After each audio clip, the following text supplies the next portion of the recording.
L'arrivée du président français, M. Emmanuel Macron au Cameroun pour rencontrer son Excellence Paul Biya, fait la une dans les journaux et sur les réseaux sociaux. Les Camerounais sont curieux de savoir ce que vient faire le locataire de l'Élysée sur les terres de leurs ancêtres en ce moment de crise partout dans le monde. Nous sommes sans doute en train de vivre la fin de l'hégémonie occidentale sur le monde.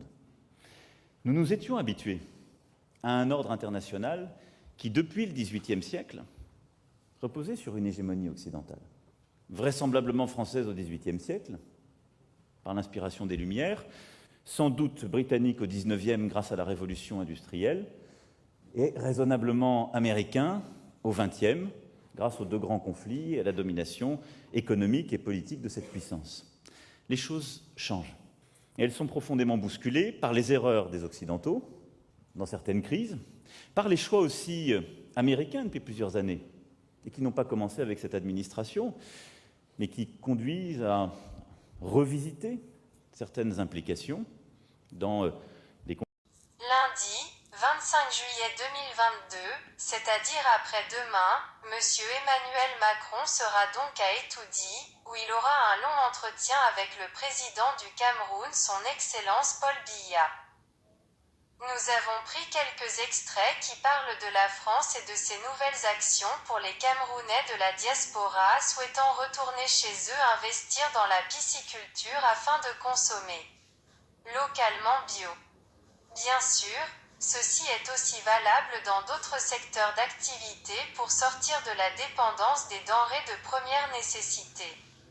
Suivons ce reportage de la SEAR TV, la chaîne nationale.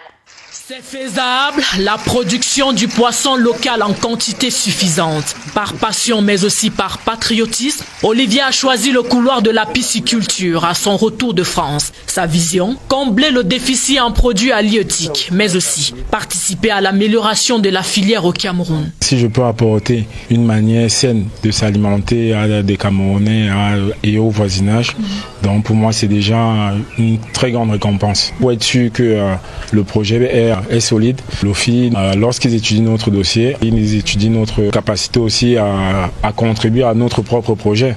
Une initiative réalisable grâce à l'Office français de l'immigration et de l'intégration. L'avancée du projet ravit, le secteur est porteur. Depuis 2012, nous avons accompagné environ 150 Camerounais qui sont revenus au pays pour des projets similaires, qui ont bénéficié d'environ 600 millions de francs CFA.